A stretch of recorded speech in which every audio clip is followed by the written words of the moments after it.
Y ahora le aprecio mucho al doctor Hugo López-Gatell, al subsecretario de Salud, quien es pues el vocero de toda esta pandemia, que me haya aceptado esta llamada. Hugo, gracias por contestarme esta tarde. Muy buenas tardes. Muchas gracias, Joaquín. Con todo gusto. Muy buenas tardes. A ver, ayer, Hugo, hubo un cambio dramático. Hubo un cambio dramático porque estamos hablando de que se reportó un incremento de 28,114 casos para llegar a 789,780. Y hubo un reporte, estoy hablando de los reportes, Hugo, de 2,789 fallecimientos, ¿sí? Para sumar 81,877 muertes. Dijiste que esto era un cambio de protocolo. Sí. ¿De qué se trata el cambio de protocolo que produjo este disparo en el reporte? No sé si es el mismo día, tú dijiste que no era de ese día, pero en el reporte del día sí hubo un disparo. ¿Cómo no? Sí, muchas gracias, Joaquín, por preguntarlo. Aprecio mucho que tú sí lo preguntes y lo contrasto con varios de los periódicos impresos de circulación nacional que hoy decidieron, sin preguntarlo y seguramente sin escuchar la conferencia de prensa de ayer en la noche, informar algo que no es cierto. Y lo que no es cierto es que hayamos tenido de un día a otro, en este caso sería del domingo 4 de octubre al lunes 5 de octubre, no tuvimos un incremento de 2,789 personas fallecidas por COVID-19. No lo tuvimos.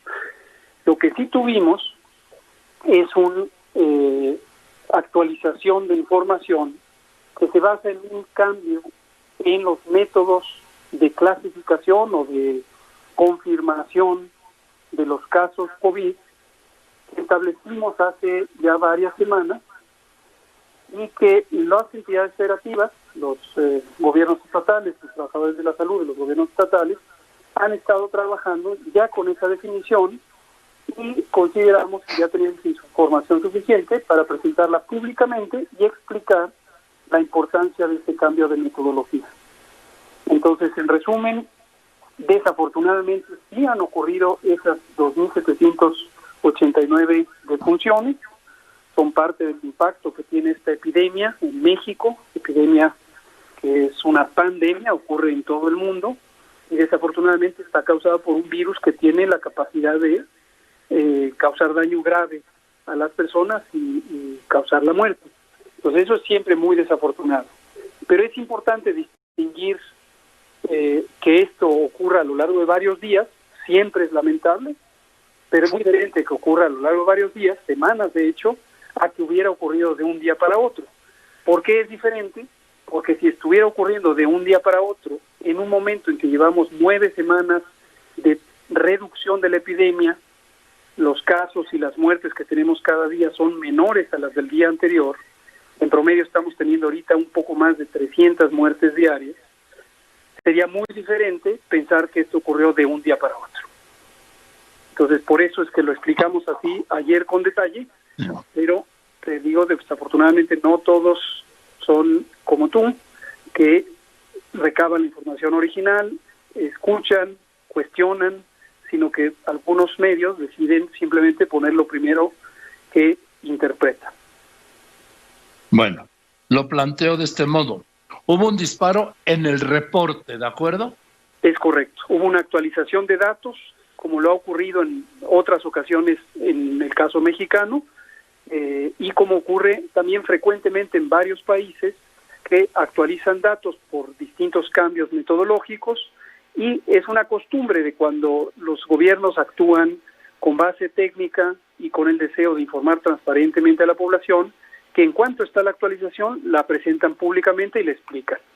Una tradición muy desafortunada en México, en la salud pública de México, es que los gobiernos acostumbraban a no decir la verdad y acostumbraban a ir administrando la información para que no causara ningún sobresalto o preocupación, pensando que con eso hacían un bien a la población. Nosotros, que actuamos con base en las recomendaciones técnicas de la salud pública, consideramos que es muy importante que la sociedad acompañe a todo el proceso y que sepa en cada momento lo que está ocurriendo y lo sepa de manera abierta y transparente. Ahora, estoy hablando con el doctor Hugo López-Gatell. Hugo, nueva metodología, por llamarle así, ¿en qué consistió? No lo sé, para llegar a este incremento en el registro. ¿En qué consistió la nueva metodología? ¿Qué fue lo que contaron que no habían contado con la anterior? Cómo no, con mucho gusto. El cambio en la metodología es el siguiente.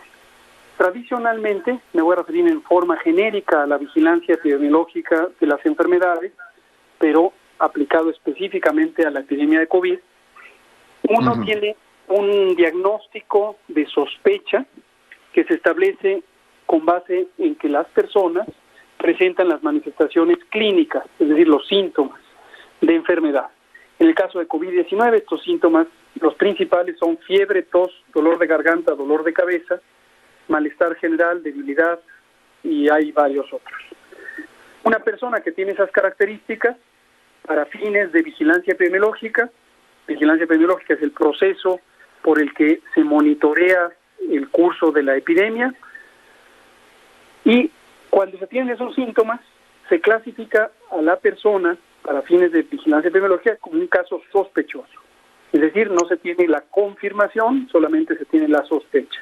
Hay otras causas, otras infecciones, por ejemplo, que pueden dar estos mismos síntomas, pues no se puede establecer que la persona esté confirmado que tiene COVID-19, la enfermedad causada por el virus SARS-CoV-2. ¿Es deseable? Ahora, dime, Hugo. Sí, nomás para explicar lo que es nuevo. Sí, entonces, sí. Dime. A las personas que tienen esta condición de sospechosas en términos de la enfermedad, es deseable que se les tomen muestras de líquidos respiratorios, líquidos de la garganta y la nariz, con un hisopo, que se procesan en el laboratorio para que, utilizando la técnica de diagnóstico especializada y estándar, que es la técnica de PCR, se identifique si tienen o si no tienen la infección por el virus SARS-CoV-2 causante de COVID. Si sí lo tienen, se establece un cambio de clasificación. La misma persona ahora ya no se considera caso sospechoso, sino caso confirmado.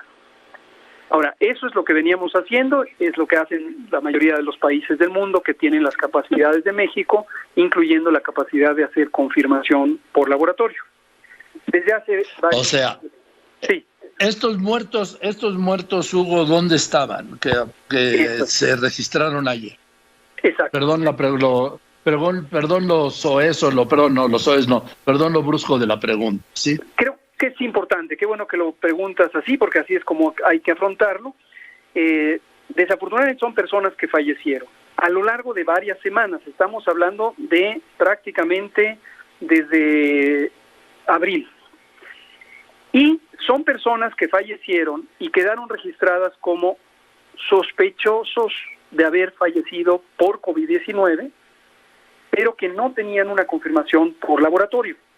Por distintas razones, esto lo estuvimos comentando precisamente en los meses de mayo y junio, cuando estaba más activa la fase 3, y comentábamos que algunas personas llegan demasiado tarde a los hospitales y entonces ya no se les puede tomar la muestra para diagnóstico, y justamente había una especie de preocupación en algunos pequeños segmentos de la población que decían, entonces se van a quedar sin registrar. Algunos incluso se aventuraban a hacer una acusación sin fundamento y decían, el gobierno de México quiere ocultar esos datos porque no los va a registrar como COVID-19. Pues aquí está precisamente la respuesta a esa acusación sin fundamento o esa conjetura. No los vamos a ocultar, jamás hemos tenido la intención de ocultarlos, y precisamente para eso se hizo el cambio de clasificación. El cambio consiste en que ahora una persona que haya tenido los síntomas de COVID y que se presente a atención médica, o bien que haya fallecido, ya sea en un hospital, en una clínica o en su domicilio, en cualquier sitio donde haya fallecido, se le registra como probable COVID, si es que tenía las características de la enfermedad. Pero se establece que si esa persona se revisa su expediente y para ello hay comités de vigilancia epidemiológica en todo el país. Se revisa el expediente, se revisa la historia clínica y se documenta que es consistente la historia, la secuencia de lo que ocurrió con COVID. Hay una serie de criterios y entonces se dictamina ya formalmente que es un caso confirmado de COVID. Confirmado, doctor, en la misma manera que sería, por ejemplo, doctor López-Gatell, muchos de los que en el acta de defunción teniendo COVID, yo tengo un caso cercano, les pusieron neumonía típica. Es correcto. Precisamente todos esos casos, neumonía típica, neumonía no especificada, insuficiencia respiratoria aguda, infección respiratoria aguda, que han quedado registrados a lo largo de la epidemia. Dicho sea de paso, este fenómeno está ocurriendo en todo el mundo. Existen estándares, existen recomendaciones estándar de la Organización Mundial de la Salud para el llenado de los certificados de defunción y posteriormente para la clasificación de la condición clínica que pudo haber llevado a la muerte o no causó la muerte, pero causó enfermedad de esas personas. Y esto lo que nos permite es ampliar el universo de detección, por lo tanto la estadística, y entonces tener un acercamiento más preciso de cuántas personas pudieron haber sido afectadas por la enfermedad. Entonces, para eso hizo el cambio. Ahora, también hay yo creo que puede ser otro indicador, no sé, el que sabe, tú eres el experto, entre la diferencia, el incremento de muertes, por ejemplo, lo que es abril, mayo, junio, julio de este año con abril, mayo, junio, julio del año pasado, que hubo un disparo en el número de muertes que podrían haber sido de COVID y no se registraron como COVID, ¿no? Ese es otro ejercicio que también llevamos ya varios meses haciendo, lo hemos presentado públicamente en la conferencia vespertina en al menos 2 ocasiones. Tenemos un boletín que sale periódicamente, cada aproximadamente 15 días o 3 semanas. Es un trabajo que estamos haciendo junto con el INEGI, el Instituto Nacional de Geografía y Estadística, que es la autoridad autónoma del gobierno responsable de las estadísticas vitales, también con el Consejo Nacional de Población, con la Organización Panamericana de la Salud, con el Instituto Mexicano del Seguro Social, que es parte del sector salud, y con el Instituto Nacional de Salud Pública.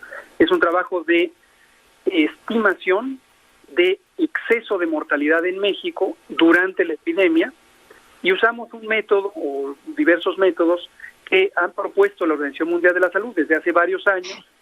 Europa, por ejemplo, presentó este tipo de informe para 24 países a través de la Comisión Europea hace 2 o 3 meses, y había identificado Europa que en esos 24 países había un exceso de mortalidad que iba de 2 o hasta 5 veces lo esperado en las mismas fechas de años anteriores.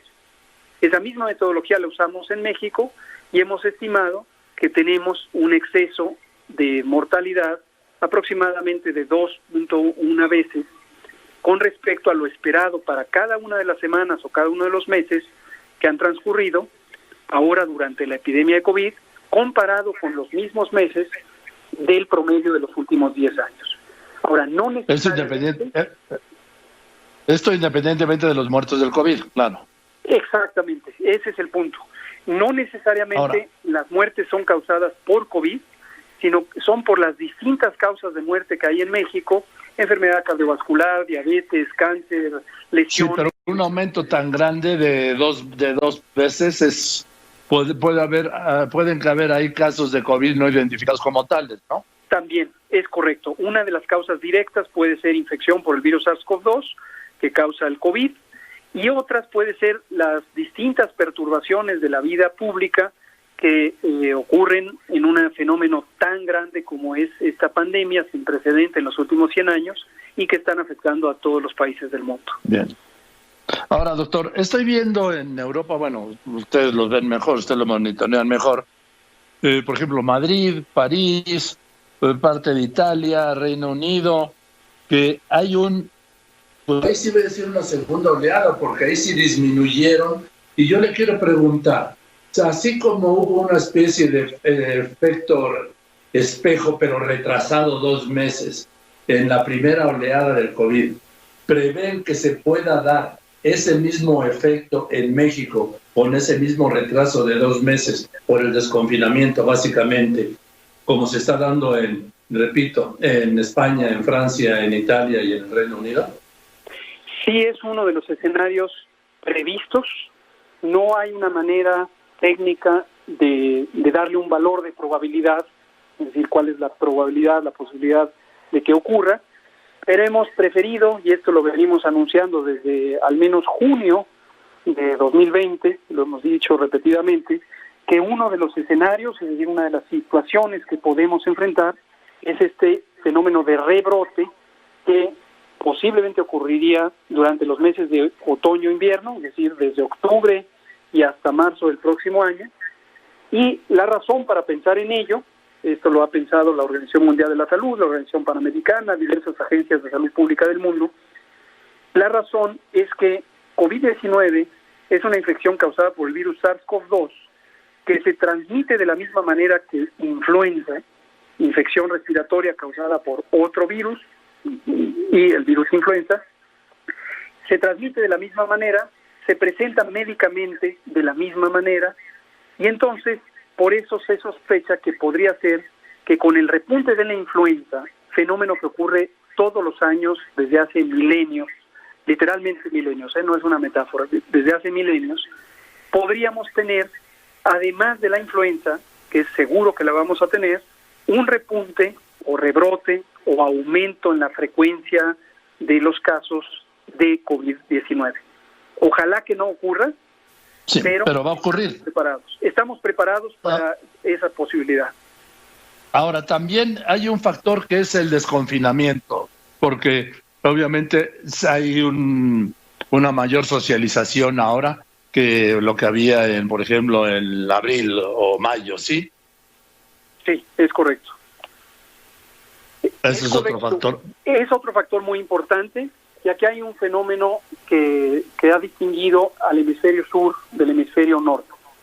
La temporada de influenza se presenta en contraposición en términos de fechas entre el hemisferio sur y el hemisferio norte. En el hemisferio norte ocurre de octubre a marzo y en el hemisferio sur... los inviernos, claro.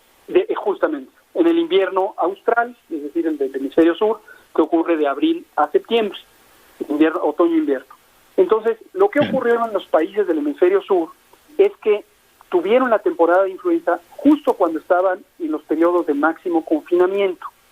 Y se observó una temporada de influenza considerablemente menor en intensidad, es decir, en número de casos diarios y hospitalizaciones y muertes, de lo que habitualmente ocurre.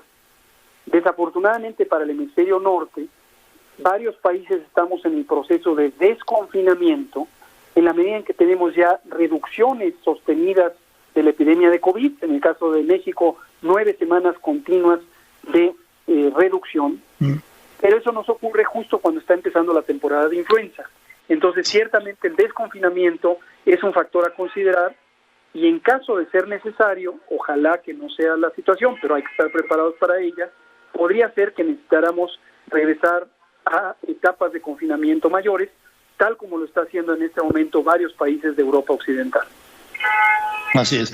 Doctor López-Gatell, 2 preguntas. 1, a ver, ¿se ha contagiado Boris Johnson, que no creía en el COVID y andaba sin cubrebocas?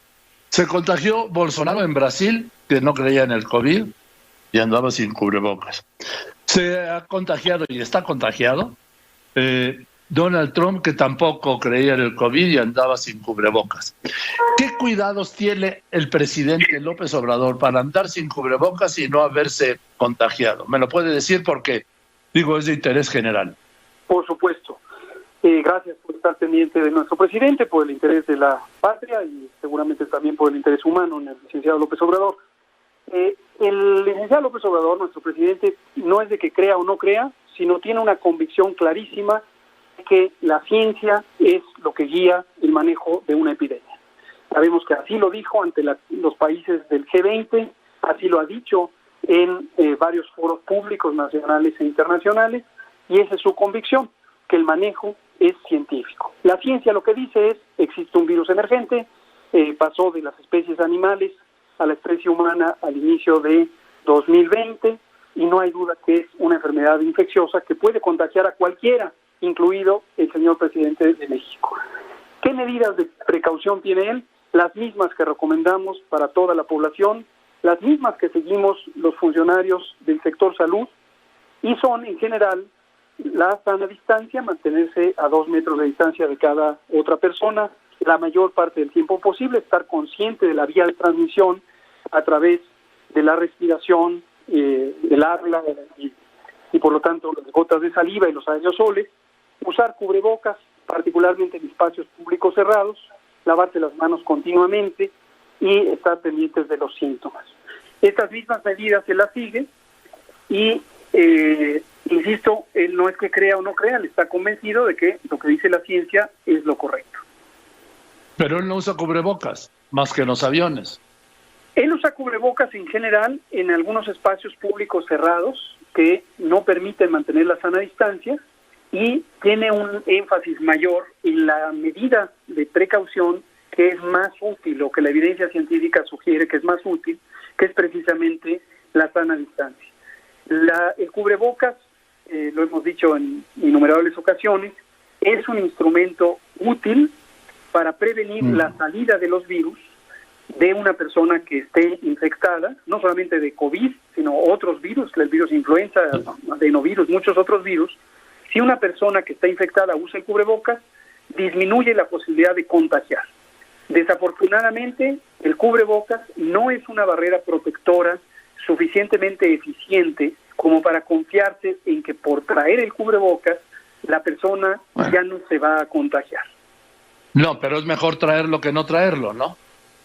Realmente la utilidad individual es muy limitada y esto lo hemos enfatizado una y otra vez. Pues sí, pero todo, hasta la OMS está diciendo que se está recomendando el uso del cubrebocas. La OMS ha dicho exactamente lo mismo que ha dicho el gobierno de México o viceversa. Nosotros atendemos las recomendaciones científicas de la OMS, de la OPS, de varias agencias de salud pública muy competentes como los CDC de Estados Unidos y otras. Y el punto es, el uso masivo de cubrebocas lo que puede ayudar es a que las personas que están portadoras del virus, ya sea con enfermedad o sin ella, disminuyan la probabilidad de contagiar a otros. Pero no es una medida individual de protección que sea suficientemente efectiva y hay un riesgo importante que no hay que soslayar, que si las personas consideran, creen, asumen, a pesar de que no hay evidencia científica de ello, que es una barrera protectora, podrían estarse exponiendo a un riesgo mayor al no poner cuidado en las otras medidas de precaución, incluida de manera principal la sana distancia. Pero por ejemplo, doctor, ¿por qué en los aviones obligan el cubrebocas y dice usted que no? Precisamente, yo no digo que no, Joaquín, por favor ayúdeme porque esto me lo han distorsionado innumerables ocasiones. A ver. Jamás he dicho que el cubrebocas no deba usarse. Yo digo, Hugo López-Gatell, encargado de la Subsecretaría de Prevención. Anoche te vi con cubrebocas. Claro, yo lo he estado usando, lo uso particularmente en espacios públicos cerrados, es cómodo a veces durante la conferencia, me lo quito, prefiero ponérmelo al principio, ayer también al final, para expresar esta posición del Gobierno de México, que está en documentos técnicos desde el mes de marzo y que no ha variado, de que es una medida auxiliar útil en su uso masivo para evitar que las personas que porten el virus, teniendo o no síntomas, contagien a otros. Bueno, a ver, doctor, una pregunta, no sé si esto viole algún código de ética o no, la pregunto y tú me dices.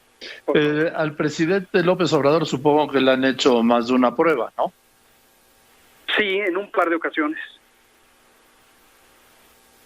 Una y por lo visto, sí. Una de ellas fue en Washington. Fue cuando viajó a Estados Unidos, que fue conveniente y de hecho como parte de los protocolos que el propio gobierno de Estados Unidos establecía, dado que iba a estar en convivencia con el presidente de Estados Unidos y con otros funcionarios, y en respeto al país anfitrión, desde luego se hizo la prueba y él mismo lo anunció públicamente. Y en otra ocasión, en la medida en que un par de personas cercanas a su equipo de apoyo y del gabinete, aquí esto lo puedo decir públicamente porque fue fue público. cuando el secretario Arturo Herrera, secretario de Hacienda, padeció COVID, afortunadamente se recuperó al 100% de manera rápida. Consideramos que era importante que él mismo se monitoreara, no tenía síntomas, pero había algunas manifestaciones que hacían pensar, por los días en los que estuvo cercano Arturo Herrera del presidente y por algunas manifestaciones menores que había tenido el presidente, consideramos que era mejor exagerar en la precaución. Se hizo la prueba, salió negativa. Y ahora Raquel Buenrostro, la directora del SAT, acaba de salir positiva. Me acabo de enterar de ello, cosa que lamento mucho, aprecio mucho a Raquel Buenrostro, es mi amiga personal y voy a estar muy atento de su salud. Me informan ya hace rato que pedí datos, que se encuentra en buenas condiciones, tiene la forma leve de COVID. Desde luego tendremos que estar pendientes de ella durante al menos los 14 días que dura la enfermedad, y esperamos que se recupere muy pronto, como se han recuperado la gran mayoría de las funcionarias y funcionarios que han estado enfermos. Por último, y ahora sí por último, Hugo, y perdón el encaje. Por favor. A ver, Hugo, las vacunas contra la influenza. Me dicen médicos privados que el gobierno ha acaparado todas las vacunas contra la influenza, que en el sector privado, médico privado, no hay vacunas para la influenza. Qué bueno que lo mencionas, esta pregunta, no se me había ocurrido que a alguien se le pudiera ocurrir semejante cosa. Quien quiera que lo haya dicho, y por favor no me digas quién, le voy a decir lo siguiente: respetuosamente le recomiendo a ese médico privado y a cualquier otro, médico o no médico, que se informe antes de opinar, antes de difundir una información que causa confusión.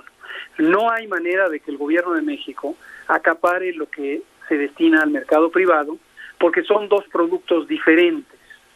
Específicamente, el gobierno de México, concretamente la Secretaría de Salud, compra 18 millones de vacunas contra la influenza. En este año habitualmente se compraban 14, aumentamos la compra y las compramos a una compañía francesa muy prestigiosa que se llama Sanofi Pasteur, y nos da un producto específico para el gobierno.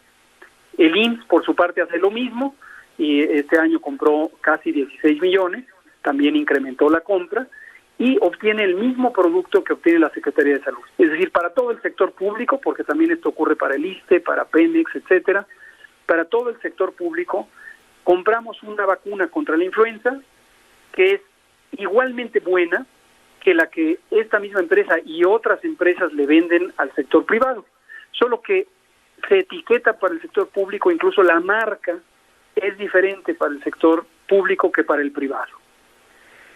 Y esto, entre otras razones, es para distinguir que no se mezclen las cosas. Si la vacuna que se utiliza para el sector público se empezara a ver en ventas al sector privado, pues lo que estaría pensando es que se trata de un comercio ilícito. Y aprovecho para decirte, la vacuna que compró el gobierno de México tiene como marca Vaxigrip, y la produce el laboratorio Sanofi Pasteur. Pero esta marca no se le vende al sector privado porque Sanofi Pasteur tiene otra marca de un producto semejante, ambos de calidad, ambos seguros, ambos eficaces, pero se distinguen los dos mercados. Ahora, he escuchado algo de una vacuna cuatrivalente y otra trivalente. ¿Es cierto? ¿Hay una diferencia? Hay una diferencia y efectivamente esa es la vacuna Sanofi. En este caso hay un convenio, un contrato multianual que se estableció en el año 2005, originalmente 2005, pero después en 2015, y es el que está vigente, este contrato multianual. Nos da una vacuna trivalente, es decir, la vacuna tiene 3 cepas o 3 tipos y subtipos del virus. Tiene 2 del tipo A, que son el H1N1, es el mismo que emergió en 2009, y el H3N2, que es un subtipo de virus influenza que ya tiene más de unos 20 años. Y una de las variantes se llaman linajes del virus B, y esa es la composición: 2 del A, 1 del B. La cuadrivalente tiene 2 del A y 2 del B. Todavía este año no logramos que Sanofi nos proveyera por este contrato multianual la vacuna cuadrivalente, misma que sí le vende al sector privado. La diferencia no es muy sustantiva, y esto lo digo para que nadie tenga la inquietud de que la calidad del producto en el sector público pudiera ser menor a la en el sector privado. Realmente no hay una diferencia muy sustancial, aunque en general sí hay una cobertura más amplia, desde luego si se tienen 4 tipos o variantes, 2 de A, 2 de B y no 2 de A, 1 de B. Bien, doctor, pues te aprecio como siempre el tiempo, sí, y la paciencia que me tienes. Al contrario, Joaquín, es un placer platicar contigo y que me hagas estos cuestionamientos y cualquier otro. Gracias, doctor. Te mando un abrazo. El doctor Hugo López-Gatell, subsecretario de Salud, haciendo todas estas explicaciones, que por supuesto este fin de semana la vamos a repetir, esta entrevista, porque sí está llena de información.